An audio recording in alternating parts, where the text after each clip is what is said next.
آج جب وہ مدینہ کی طرف اکیلا جا رہا تھا تو اسے معرکہ خندق سے پسپائی یاد آ رہی تھی۔ اسے غصہ بھی آ رہا تھا اور وہ شرمسار بھی ہو رہا تھا۔ اسے یاد آ رہا تھا کہ اس نے 1 سال کس طرح گزارا تھا۔ وہ مدینے پر ایک اور حملہ کرنا چاہتا تھا، لیکن اہل قریش مدینہ کا نام سن کر دبک جاتے تھے۔ آخر اسے اطلاع ملی کہ مسلمان مکے پر حملہ کرنے آ رہے ہیں۔ اسے یہ خبر ابو سفیان نے سنائی تھی۔ مسلمان مکے پر حملہ صرف اس لیے کرنے آ رہے ہیں کہ ہم نے ثابت کر دیا ہے کہ قبیلہ قریش محمد سے ڈرتا ہے۔ خالد نے ابو سفیان سے کہا، کیا تم نے اپنے قبیلے کو کبھی بتایا ہے کہ مسلمان مکہ پر حملہ کر سکتے ہیں؟ کیا قبیلہ حملہ روکنے کے لیے تیار ہے؟ اب اس بحث کا وقت نہیں کہ ہم نے کیا کیا اور کیا نہیں۔ ابو سفیان نے کہا، مجھے اطلاع دینے والے نے بتایا ہے کہ مسلمانوں کی تعداد تقریباً 1,500 ہے۔ تم کچھ سوچ سکتے ہو؟ میں سوچ چکا ہوں۔ خالد نے کہا، مجھے 300 سوار دے دو، میں مسلمانوں کو راستے میں روک لوں گا۔ میں کرل غنیم کی پہاڑیوں میں گھات لگاؤں گا، وہ اسی درے سے گزر کر آئیں گے، میں انہیں ان پہاڑیوں میں بکھیر کر ماروں گا۔ تم جتنے سوار چاہو لے لو، ابو سفیان نے کہا، اور فوراً روانہ ہو جاؤ، ایسا نہ ہو کہ وہ درے سے گزر آئیں۔ خالد کو آج یاد آ رہا تھا کہ اس خبر نے اس کے جسم میں نئی روح پھونک دی تھی۔ اس نے اسی روز 300 سوار تیار کر لیے تھے۔ مسلمانوں کی تعداد 1,400 تھی، ان میں زیادہ تر نفری پیادہ تھی۔ خالد خوش تھا کہ اپنے سواروں کی قیادت اس کے ہاتھ میں ہے۔ اب ابو سفیان اس کے سر پر سوار نہیں تھا، سب فیصلے اسے خود کرنے تھے۔ وہ مسلمانوں کو فیصلہ کن شکست دینے کے لیے روانہ ہو گیا۔ خالد کچھ دیر آرام کر کے اور گھوڑے کو پانی پلا کر چل پڑا تھا۔ اس نے گھوڑے کو تھکنے نہیں دیا تھا۔ مکہ سے گھوڑا آرام آرام سے چلتا آیا تھا۔ خالد بڑی مضبوط شخصیت کا آدمی تھا۔ اس کے ذہن میں خواہشیں کم اور ارادے زیادہ ہوا کرتے تھے۔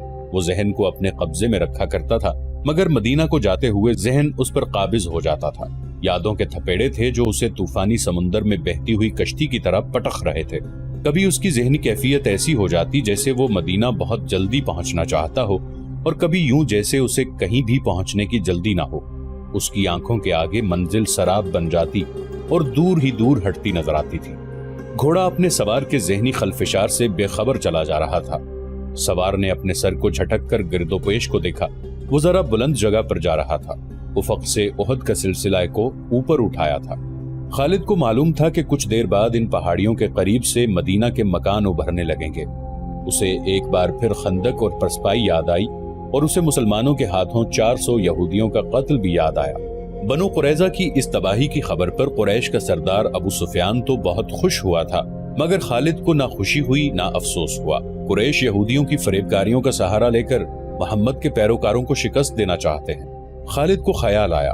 اس نے اپنے ماتھے پر ہاتھ پھیرا، جیسے اس خیال کو ذہن سے صاف کر دینا چاہتا ہو۔ اس کا ذہن پیچھے ہی پیچھے ہٹتا چلا جا رہا تھا۔ گھنٹیوں کی مترنم آوازیں اسے ماضی سے نکال لائیں۔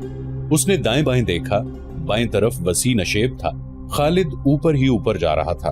نیچے 4 اونٹ چلے آ رہے تھے۔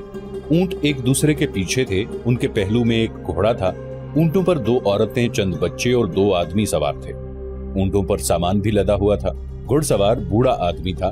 اونٹ کی رفتار تیز تھی۔ خالد نے اپنے گھوڑے کی رفتار کم کر دی۔ اونٹوں کا یہ مختصر سا قافلہ اس کے قریب آ گیا۔ بوڑھے گھڑ سوار نے اسے پہچان لیا۔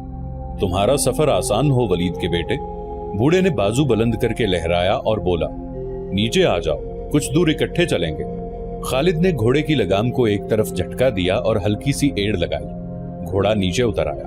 ہاں ہاں ہاں۔ خالد نے اپنا گھوڑا بوڑھے کے گھوڑے کے پہلو میں لے جا کر خوشی کا اظہار کیا اور کہا، ابو جریج، یہ سب تمہارا خاندان ہے؟ ہاں، بوڑھے ابو جریج نے کہا، یہ میرا خاندان ہے۔ اور تم خالد بن ولید کدھر کا رخ کیا ہے؟ مجھے یقین ہے کہ مدینے کو نہیں جا رہے۔ مدینے میں تمہارا کیا کام؟ یہ قبیلہ غطفان کا ایک خاندان تھا جو نقل مکانی کر کے کہیں جا رہا تھا۔ ابو جریج نے خود ہی کہہ دیا تھا کہ خالد مدینہ تو نہیں جا رہا، تو خالد نے اسے بتانا مناسب بھی نہ سمجھا۔ اہل قریش کیا سوچ رہے ہیں؟ ابو جریج نے کہا، کیا یہ صحیح نہیں کہ محمد کو لوگ نبی مانتے ہی چلے جا رہے ہیں؟ کیا ایسا نہیں ہوگا کہ ایک روز مدینہ والے مکہ پر چڑھ دوڑیں گے اور ابو سفیان ان کے آگے ہتھیار ڈال دے گا؟ سردار اپنی شکست کا انتقام لینا ضروری نہیں سمجھتا، وہ ہتھیار ڈالنے کو بھی برا نہیں سمجھے گا۔ خالد نے کہا، کیا تمہیں یاد نہیں کہ ہم سب مل کر مدینہ پر حملہ کرنے گئے تھے تو مدینہ والوں نے اپنے ارد گرد خندق کھود لی تھی؟ خالد نے کہا، ہم خندق پھلانگ سکتے تھے، میں خندق پھلانگ گیا تھا، اکرمہ بھی خندق کے پار چلا گیا تھا، مگر ہمارا لشکر جس میں تمہارے قبیلے کے جنگجو بھی تھے دور کھڑا تماشا دیکھتا رہا۔ مدینہ سے پسپا ہونے والا سب سے پہلا آدمی ہمارا سردار ابو سفیان تھا۔ میرے بازوؤں میں طاقت نہیں رہی ابن ولید۔ ابو جریج نے اپنا ایک ہاتھ جو ضعیفی سے کانپ رہا تھا خالد کے آگے کر کے کہا، میرا جسم ذرا سا بھی ساتھ دیتا تو میں اس معرکے میں اپنے قبیلے کے ساتھ ہوتا۔ اس روز میرے آنسو نکل آئے تھے جس روز میرا قبیلہ مدینہ سے پسپا ہو کر لوٹا تھا۔ اگر کعب بن اسد دھوکہ نہ دیتا اور مدینہ پر 3-4 شب خون مار دیتا تو فتح یقیناً تمہاری ہوتی۔ خالد جھنجھلا اٹھا۔ اس نے ابو جریج کو قہر کی نظروں سے دیکھا اور چپ رہا۔ کیا تم نے سنا تھا کہ یحاوہ یہودن نے تمہارے قبیلے کے ایک آدمی جرید بن مسیب کو محمد کے قتل کے لیے تیار کر لیا تھا؟ ابو جریج نے پوچھا۔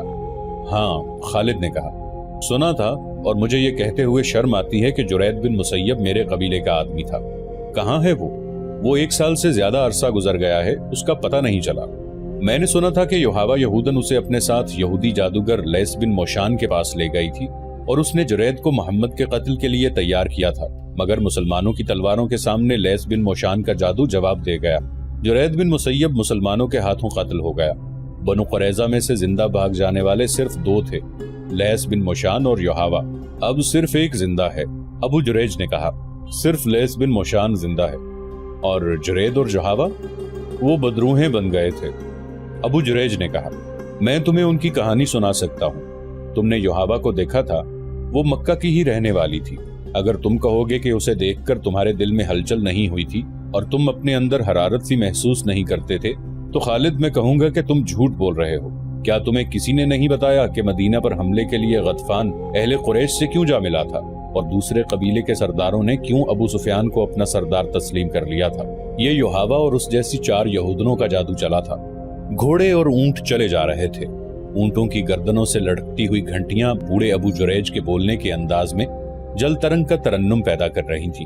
خالد انہماک سے سن رہا تھا۔ جرید بن مسیب یحاوہ کے عشق کا اسیر ہو گیا تھا۔ ابو جریج کہہ رہا تھا، تم نہیں جانتے ابن ولید، یحاوہ کے دل میں اپنے مذہب کے سوا کسی آدمی کی محبت نہیں تھی۔ وہ جرید کو اپنے طلسم میں گرفتار کر کے اپنے ساتھ لے گئی تھی۔ میں لیس بن موشان کو جانتا ہوں، جوانی میں ہماری دوستی تھی۔ جادوگری اور شعبدہ بازی اس کے باپ کا فن تھا۔ باپ نے یہ فن اسے ورثے میں دیا تھا۔ تم میری بات سن رہے ہو ولید کے بیٹے، یا اکتا گئے ہو؟ اب میں باتوں کے سوا کچھ نہیں کر سکتا۔ خالد ہنس پڑا اور بولا، سن رہا ہوں ابو جریج، غور سے سن رہا ہوں۔ یہ تو تمہیں معلوم ہوگا کہ جب ہمارے لشکر کو مسلمانوں کی خندق اور آندھی نے مدینے کا محاصرہ اٹھا کر پسپائی پر مجبور کر دیا تو محمد نے بنو قریظہ کی بستی کو گھیر لیا تھا۔ ابو جریج نے کہا، لیس بن موشان اور یحاوہ جرید بن مسیب کو وہیں چھوڑ کر نکل بھاگے۔ ہاں ہاں ابو جریج، خالد نے کہا، مجھے معلوم ہے کہ مسلمانوں نے بنو قریظہ کے تمام مردوں کو قتل کر دیا اور عورتوں اور بچوں کو اپنے ساتھ لے گئے تھے۔ میں جانتا ہوں تم میری باتوں سے اکتا گئے ہو۔ ابو جریج نے ہنستے ہوئے کہا، تم میری بات پوری نہیں سن رہے ہو، مجھے یہ بات وہاں سے سناؤ۔ خالد نے کہا، جہاں سے میں نے پہلے نہیں سنی۔ میں وہاں تک جانتا ہوں کہ جرید بن مسیب اسی پاگل پن کی حالت میں مارا گیا تھا جو اس بوڑھے یہودی شعبدہ باز نے اس پر طاری کیا تھا، اور وہ خود یحاوہ کو ساتھ لے کر وہاں سے نکل بھاگا تھا۔ پھر یوں ہوا، ابو جریج نے کہا، احد کی پہاڑیوں کے اندر جو بستیاں آباد ہیں وہاں کے رہنے والوں نے ایک رات کسی عورت کی چیخیں سنی۔ 3-4 دلیر قسم کے آدمی گھوڑوں پر سوار ہو کر تلواریں اور برچیاں اٹھائے سرپٹ دوڑے گئے، لیکن انہیں وہاں کوئی عورت نظر نہ آئی اور چیخیں بھی خاموش ہو گئیں۔ وہ ادھر ادھر گھوم کر پھر واپس آ گئے۔ یہ چیخیں صحرائی لومڑیوں یا کسی بھیڑیے کی بھی ہو سکتی ہیں۔ خالد نے کہا، بھیڑیے اور عورت کی چیخ میں بہت فرق ہے۔ ابو جریج نے کہا، لوگ اسے کسی مظلوم عورت کی چیخیں سمجھتے تھے اور یہ سمجھ کر چپ ہو گئے کہ کسی عورت کو ڈاکو لے جا رہے ہوں گے یا وہ کسی ظالم خامند کی بیوی ہوگی اور وہ سفر میں ہوں گے۔ لیکن اگلی رات یہی چیخیں ایک اور بستی کے قریب سنائی دیں۔ وہاں کے چند آدمی بھی ان چیخوں کے تعاقب میں گئے، لیکن انہیں کچھ نظر نہ آیا۔ اس کے بعد دوسری تیسری رات کچھ دیر کے لیے یہ نسوانی چیخیں سنائی دیتی اور رات کی خاموشی میں تحلیل ہو جاتی۔ پھر ان پہاڑیوں کے اندر رہنے والے لوگوں نے بتایا کہ اب چیخوں کے ساتھ عورت کی پکار بھی سنائی دیتی ہے، جرید، جرید کہاں ہو؟ آ جاؤ۔ وہاں کے لوگ جرید نام کے کسی آدمی کو نہیں جانتے تھے۔ ان کے بزرگوں نے کہا کہ یہ کسی مرے ہوئے آدمی کی بدروح ہے جو عورت کے روپ میں چیخ چلا رہی ہے۔ ابو جریج کے بولنے کے انداز میں ایسا تاثر تھا جو ہر کسی کو متاثر کر دیا کرتا تھا، لیکن خالد کے چہرے پر کوئی تاثر نہ تھا جس سے پتہ چلتا کہ وہ قبیلہ غطفان کے اس بوڑھے کی باتوں سے متاثر ہو رہا ہے۔ لوگوں نے اس راستے سے گزرنا چھوڑ دیا جہاں یہ آوازیں عموماً سنائی دیا کرتی تھی۔ ابو جریج نے کہا، ایک روز یوں ہوا کہ دو گھڑ سوار جو بڑے لمبے سفر پر تھے ایک بستی میں گھوڑے سرپٹ دوڑاتے پہنچے۔ گھوڑوں کا پسینہ یوں پھوٹ رہا تھا جیسے وہ پانی میں سے گزر کر آئے ہوں۔ ہانپتے کانپتے سواروں پر خوف طاری تھا۔ انہوں نے بتایا کہ وہ ایک وادی میں سے گزر رہے تھے کہ انہیں ایک عورت کی پکار سنائی دی، جرید ٹھہر جاؤ، جرید ٹھہر جاؤ، میں آ رہی ہوں۔ ان گھڑ سواروں نے ادھر دیکھا جدھر سے آواز آ رہی تھی۔ ایک پہاڑی کی چوٹی پر ایک عورت کھڑی ان گھڑ سواروں کو پکار رہی تھی۔ وہ تھی تو دور لیکن جوان لگتی تھی۔ وہ پہاڑی سے اترنے لگی تو دونوں گھڑ سواروں نے ڈر کر ایڑ لگا دی۔ سامنے والی چٹان گھومتی تھی۔ گھڑ سوار اس کے مطابق وادی میں گھوم گئے۔ انہیں 3-4 مزید موڑ موڑنے پڑے۔ گھبراہٹ میں وہ راستے سے بھٹک گئے تھے۔ وہ ایک اور موڑ مڑے تو ان کے سامنے 30-40 قدم دور ایک جوان عورت کھڑی تھی جس کے بال بکھرے ہوئے تھے اور وہ نیم برہنہ تھی۔ اس کا چہرہ لاش کی مانند سفید تھا۔ گھڑ سواروں نے گھوڑے روک لیے۔ عورت نے دونوں بازو ان کی طرف پھیلا کر اور آگے کو دوڑتے ہوئے کہا، میں تم دونوں کے انتظار میں بہت دنوں سے کھڑی ہوں۔ دونوں گھڑ سواروں نے وہیں سے گھوڑے موڑے اور ایڑ لگا دی۔ بوڑھا جریج بولتے بولتے خاموش ہو گیا۔ اس نے اپنا ہاتھ خالد کی ران پر رکھا اور بولا، میں دیکھ رہا ہوں تمہارے پاس کھانے کے لیے کچھ نہیں ہے۔ کیا یہ اچھا نہیں ہوگا کہ ہم کچھ دیر کے لیے رک جائیں؟ پھر نہ جانے تم کب ملو۔ تمہارا باپ ولید بڑا زبردست آدمی تھا۔ تم میرے ہاتھوں میں پیدا ہوئے تھے۔ میں تمہاری خاطر تواضع کرنا چاہتا ہوں۔ روکو گھوڑے کو اور اتر آؤ۔ یہ قافلہ وہیں رک گیا۔ وہ کسی مرے ہوئے آدمی یا عورت کی بدروح ہی ہو سکتی تھی۔ ابو جریج نے بنا ہوا گوشت خالد کے آگے رکھتے ہوئے کہا، کھاؤ ولید کے بیٹے۔ پھر ایک خوفناک واقعہ ہو گیا۔ ایک بستی میں ایک اجنبی اس حالت میں آن گرا کہ اس کے چہرے پر لمبی لمبی خراشیں تھیں جن سے خون بہہ رہا تھا۔ اس کے کپڑے پھٹے ہوئے تھے اور جسم پر بھی خراشیں تھیں۔ وہ گرتے ہی بے ہوش ہو گیا۔ لوگوں نے اس کے زخم دھوئے اور اس کے منہ میں پانی ڈالا۔ وہ جب ہوش میں آیا تو اس نے بتایا کہ وہ 2 چٹانوں کے درمیان سے گزر رہا تھا کہ ایک چٹان کے اوپر سے ایک عورت چیختی چلاتی اتنی تیزی سے اتری جتنی تیزی سے کوئی عورت نہیں اتر سکتی تھی۔ یہ آدمی اس طرح رک گیا جیسے دہشت زدگی نے اس کے جسم کی قوت سلب کر لی ہو۔ وہ عورت اتنی تیزی سے آ رہی تھی کہ رک نہ سکی۔ وہ اس آدمی سے ٹکرائی اور چیخ نما آواز میں بولی، تم آ گئے جرید، میں جانتی تھی تم زندہ ہو، آؤ چلیں۔ اس شخص نے اسے بتایا کہ وہ جرید نہیں، لیکن وہ عورت اسے بازو سے پکڑ کر گھسیٹتی رہی اور کہتی رہی کہ تم جرید ہو، تم جرید ہو۔ اس شخص نے اسے آزاد ہونے کی کوشش میں اسے دھکا دیا۔ وہ گر پڑی اور اٹھ کھڑی ہوئی۔ یہ آدمی اسے کوئی پاگل عورت سمجھ کر وہیں کھڑا رہا۔ وہ اس طرح اس کی طرف آئی کہ اس کے دانت بھیڑیوں کی طرح باہر نکلے ہوئے تھے اور اس نے ہاتھ اس طرح آگے کر رکھے تھے کہ اس کی انگلیاں درندوں کے پنجوں کی طرح ٹیڑھی ہو گئی تھیں۔ وہ آدمی ڈر کر الٹے قدم پیچھے ہٹا اور ایک پتھر سے ٹھوکر کھا کر پیٹھ کے بل گرا۔ یہ عورت اس طرح اس پر گری اور پنجے اس کے چہرے پر گاڑ دیے جیسے بھیڑیا اپنے شکار کو پنجوں میں دبوچ لیتا ہے۔ اس نے اس آدمی کا چہرہ نوچ ڈالا۔ اس نے اس عورت کو دھکا دے کر پرے کیا اور اس کے نیچے سے نکل آیا، لیکن اس عورت نے اپنے ناخن اس شخص کے پہلوؤں میں اتار دیے اور اس کے کپڑے بھی پھاڑ ڈالے اور کھال بھی بری طرح زخمی کر دی۔ اس زخمی نے بتایا کہ اس عورت کی آنکھوں اور منہ سے شعلے نکلتے ہوئے محسوس ہوتے تھے۔ وہ اسے انسانوں کے روپ میں آیا ہوا کوئی درندہ سمجھا۔ اس آدمی کے پاس خنجر تھا، لیکن اس کے ہوش ایسے گم ہوئے کہ وہ خنجر نکالنا بھول گیا۔ اتفاق سے اس آدمی کے ہاتھ میں اس عورت کے بال آ گئے۔ اس نے بالوں کو مٹھی میں لے کر زور سے جھٹکا دیا۔ وہ عورت چٹان پر گری۔ یہ آدمی بھاگ اٹھا۔ اسے اپنے پیچھے اس عورت کی چیخیں سنائی دیتی رہی۔ اسے بالکل یاد نہیں تھا وہ اس بستی تک کس طرح پہنچا ہے۔ وہ ان خراشوں کی وجہ سے بے ہوش نہیں ہوا تھا۔ اس پر دہشت سوار تھی۔ پھر 2 مسافروں نے بتایا کہ انہوں نے راستے میں ایک آدمی کی لاش پڑی دیکھی ہے جسے کسی درندے نے چیر پھاڑ کر ہلاک کیا ہو۔ انہوں نے بتایا کہ اس کے کپڑے پھٹے ہوئے تھے اور تمام جسم پر خراشیں تھیں۔ اس جگہ کے قریب جس جگہ اس عورت کی موجودگی بتائی جا سکتی تھی، چھوٹی سی ایک بستی تھی۔ وہاں کے لوگوں نے نقل مکانی کا ارادہ کر لیا، لیکن یہودی جادوگر لیس بن موشان پہنچ گیا۔ اسے کسی طرح پتہ چل گیا تھا کہ ایک عورت اس علاقے میں جرید جرید پکارتی اور چیختی چلاتی رہتی ہے، اور جو آدمی اس کے ہاتھ آ جائے اسے چیر پھاڑ دیتی ہے۔ ابو جریج نے خالد کو باقی کہانی یوں سنائی۔ اسے بدروحوں کے علم کے ساتھ گہری دلچسپی تھی اور وہ لیس بن موشان کو بھی جانتا تھا۔ جب اسے پتہ چلا کہ یہودی جادوگر وہاں پہنچ گیا ہے تو وہ بھی گھوڑے پر سوار ہوا اور وہاں جا پہنچا۔ وہ اس بستی میں جا پہنچا جہاں لیس بن موشان آ کر ٹھہرا تھا۔ ابو جریج، بوڑھے لیس بن موشان نے اٹھ کر بازو پھیلاتے ہوئے کہا، تم یہاں کیسے آ گئے؟ میں یہ سن کر آیا ہوں کہ تم اس بدروح پر قابو پانے کے لیے آئے ہو۔ جریج نے اس سے بغلگیر ہوتے ہوئے کہا، کیا میں نے ٹھیک سنا ہے کہ اس بدروح نے یا وہ جو کچھ بھی ہے 2-3 آدمیوں کو چیر پھاڑ ڈالا ہے؟ وہ بدروح نہیں میرے بھائی، لیس بن موشان نے ایسی آواز میں کہا جو ملال اور پریشانی سے دبی ہوئی تھی۔ وہ خدائے یہودا کی سچی نام لیوا ایک جوان عورت ہے۔ اس نے اپنی جوانی، اپنا حسن اور اپنی زندگی یہودیت کے نام پر وقف کر رکھی تھی۔ اس کا نام یوحاوا ہے۔ میں نے اسے مکہ میں 2-4 مرتبہ دیکھا تھا، ابو جریج نے کہا۔ اس کے کچھ جھوٹے سچے قصے بھی سنے تھے۔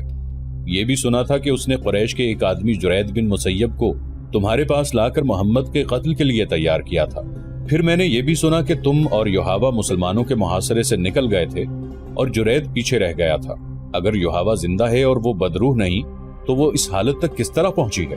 اس نے اپنا سب کچھ خدائے یہودا کے نام پر قربان کر رکھا تھا، لیس بن موشان نے کہا۔ لیکن وہ آخر انسان تھی، جوان تھی، وہ جذبات کی قربانی نہ دے سکی۔ اس نے جرید کی محبت کو اپنی روح میں اتار لیا تھا۔ جرید پر جتنا اثر میرے خاص عمل کا تھا اتنا ہی یوحاوا کی والہانہ محبت کا تھا۔ میں سمجھ گیا، ابو جریج نے کہا۔ اسے جرید بن مسیب کی موت نے پاگل کر دیا ہے۔ کیا تمہارا عمل اور جادو اس عورت پر نہیں چل سکتا تھا؟ لیس بن موشان نے لمبی آہ بھری اور بے نور آنکھوں سے ابو جریج کو ٹکٹکی باندھ کر دیکھا اور کچھ دیر چپ رہنے کے بعد کہا، میرا عمل اس پر کیا اثر کرتا؟ وہ مجھے بھی چیر پھاڑنے کو مجھ پر ٹوٹ پڑتی تھی۔ میرا عمل اس صورت میں کام کرتا کہ اس کی آنکھوں میں آنکھیں ڈال سکتا اور میرا ہاتھ تھوڑی دیر کے لیے اس کے ماتھے پر رہتا۔ جہاں تک میں اس علم کو سمجھتا ہوں، ابو جریج نے کہا، وہ پہلے ہی پاگل ہو چکی تھی اور تمہیں اپنا دشمن سمجھنے لگی تھی، اور اسے میرے خلاف دشمنی یہ تھی کہ میں جرید کو مسلمانوں کے رحم و کرم پر چھوڑ آیا تھا۔ لیس بن موشان نے کہا، میں اسے اپنے ساتھ لا سکتا تھا، لیکن وہ اس حد تک میرے طلسماتی علم کے زیر اثر آ چکا تھا کہ ہم اسے زبردستی لاتے تو شاید مجھے یا یوحاوا کو قتل کر دیتا۔ میں نے اس کے ذہن میں درندگی کا ایسا تاثر پیدا کر دیا تھا کہ وہ قتل و غارت کے سوا اور کچھ سوچ ہی نہیں سکتا تھا۔ اگر میں ایک درخت کی طرف یہ اشارہ کر کے کہتا کہ یہ محمد ہے تو وہ تلوار اس درخت کے تنے میں اتار دیتا۔ مجھے یہ توقع بھی تھی کہ یہ پیچھے رہ گیا تو ہو سکتا ہے کہ محمد تک پہنچ جائے اور اسے قتل کر دے، لیکن وہ خود قتل ہو گیا۔ کیا تم اب یوحاوا پر قابو پا سکو گے؟ ابو جریج نے پوچھا۔ مجھے امید ہے کہ میں اسے اپنے اثر میں لے آؤں گا، لیس بن موشان نے کہا۔ کیا تم مجھے اس کام میں شریک کر سکو گے؟ ابو جریج نے پوچھا اور کہا، میں کچھ جاننا چاہتا ہوں، کچھ سیکھنا چاہتا ہوں۔ اگر بڑھاپا تمہیں چلنے دے تو چلو، لیس بن موشان نے کہا۔ میں تھوڑی دیر تک روانہ ہونے والا ہوں، یہاں کے آدمی میرے ساتھ چلنے کو تیار ہو گئے ہیں۔ اور پھر خالد بن ولید؟ بوڑھے ابو جریج نے اپنے پاس بیٹھے ہوئے خالد کے کندھے پر ہاتھ رکھ کر جذباتی لہجے میں کہا۔ ہم دونوں بوڑھے اونٹوں پر سوار اس پہاڑی علاقے میں پہنچے جہاں کے متعلق بتایا گیا تھا کہ ایک عورت کو دیکھا گیا ہے۔ ہم تنگ سی ایک وادی میں داخل ہوئے۔ ہمارے پیچھے 10-12 گھڑ سوار اور 3-4 شتر سوار تھے۔ وادی میں داخل ہوئے تو ان سب نے کمانوں میں تیر ڈال لیے۔ وادی آگے جا کر کھل گئی۔ ہم دائیں کو گھومے تو ہمیں کئی گدھ نظر آئے جو کسی مردار کو کھا رہے تھے۔ ایک صحرائی لومڑی گدھوں میں سے دوڑتی ہوئی نکلی۔ میں نے دیکھا اس کے منہ میں ایک انسانی بازو تھا، اور لومڑیاں بھاگیں اور گدھ اڑ گئے۔ وہاں انسانی ہڈیاں بکھری ہوئی تھیں، سر الگ پڑا تھا، اس کے بال لمبے ادھر ادھر بکھرے ہوئے تھے، کچھ کھوپڑی کے ساتھ تھے، آدھے چہرے پر ابھی کھال موجود تھی۔ وہ یوحاوا تھی۔ لیس بن موشان کچھ دیر اس کی بکھری ہوئی ہڈیوں کو اور ادکھائی چہرے کو دیکھتا رہا۔ اس کی آنکھوں سے آنسو بہ کر اس کی دودھ جیسی داڑھی میں جذب ہو گئے۔ ہم وہاں سے آ گئے۔ لیس بن موشان اور یوحاوا نے جرید بن مسیب کو محمد کے قتل کے لیے تیار کیا تھا، خالد نے ایسے لہجے میں کہا جس میں طنز کی ہلکی سی جھلک بھی تھی۔ جرید بن مسیب مسلمانوں کے ہاتھوں قتل ہوا اور یوحاوا کا انجام تم نے اپنی آنکھوں سے دیکھا ہے۔ کیا تم سمجھے نہیں ہو ابو جریج؟ ہاں، بوڑھے ابو جریج نے جواب دیا۔ لیس بن موشان کے جادو سے محمد کا جادو زیادہ تیز اور طاقتور ہے۔ لوگ ٹھیک کہتے ہیں کہ محمد کے ہاتھ میں جادو ہے۔ اس جادو کا کرشمہ ہی ہے کہ اس کے مذہب کو لوگ مانتے ہی چلے جا رہے ہیں۔ جرید کو قتل ہونا ہی تھا۔ میرے بزرگ دوست، خالد نے کہا، اس بدرو کے قصے مدینے میں بھی پہنچے ہوں گے، لیکن وہاں کوئی ڈرا نہیں ہوگا۔ محمد صلی اللہ علیہ وآلہ وسلم کے پیروکاروں نے تسلیم ہی نہیں کیا ہوگا کہ یہ جن بھوت یا بدرو ہے۔ محمد کے پیروکاروں کو ڈرنے کی کیا ضرورت ہے؟ ابو جریج نے کہا، محمد کے جادو نے مدینے کے گرد حصار کھینچا ہوا ہے۔ محمد کو قتل نہیں کیا جا سکتا۔ وہ احد کی لڑائی میں زخمی ہوا اور زندہ رہا۔ تمہارا اور ہمارا اتنا زیادہ لشکر مدینہ کی اینٹ سے اینٹ بجانے گیا تو ایسی آندھی آئی کہ ہمارا لشکر تتر بتر ہو کے بھاگا۔ میدان جنگ میں محمد کے سامنے جو بھی گیا اس کا دماغ جواب دے گیا۔ کیا تم جانتے ہو خالد، محمد کے قتل کی ایک اور کوشش ناکام ہو چکی ہے۔